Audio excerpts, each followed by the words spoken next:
This video is just to show you how to deactivate the boot lift button that is on the side of your Mazda CX5 key fob, and this is this little button here which shows the boot lifting.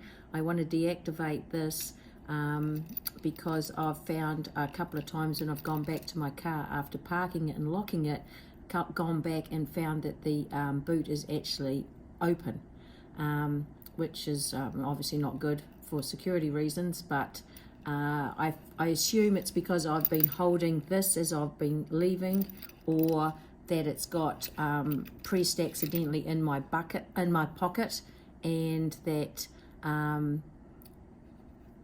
I've also found online that there's a number of people that have actually had the same problem. I've rung the Mazda agent and they don't seem to know anything about it. There has been some conversations online about pulling a fuse, but I'm concerned that that might actually stop me opening my boot altogether. So I thought I would actually try and deactivate this. So as you're probably aware, there's a little button on top that you pull, and that pulls the front off. If I can get that off.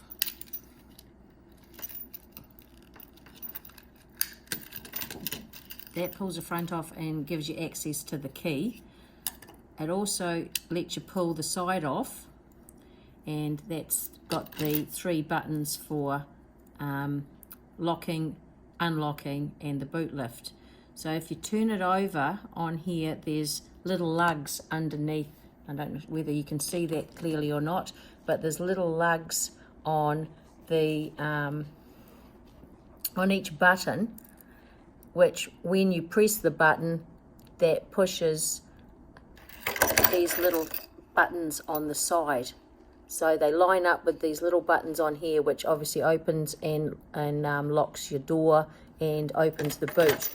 So what I did, and I've already done it on this, but I've taken a pair of scissors and I've just chopped that little lug off. Now you can use something else, but I just used a pair of scissors, and I've chopped it right back to the base of the button. So that stops, when you push this button here, it stops that little lug from depressing the button on the inside. So then I just put it all back together again. Oops. That flips around, and I put it all back together again. Put the key back inside. That clicks on. You can replace the battery to your key fob as well in the same way by opening it up, and that gets that back. So when you press this, it's got a little bit of pressure underneath, and you press the lock and the unlock, but when you press this, there's absolutely nothing. And I've tested this against the car and it doesn't open it at all. So hopefully that's helpful. Thank you for watching my video.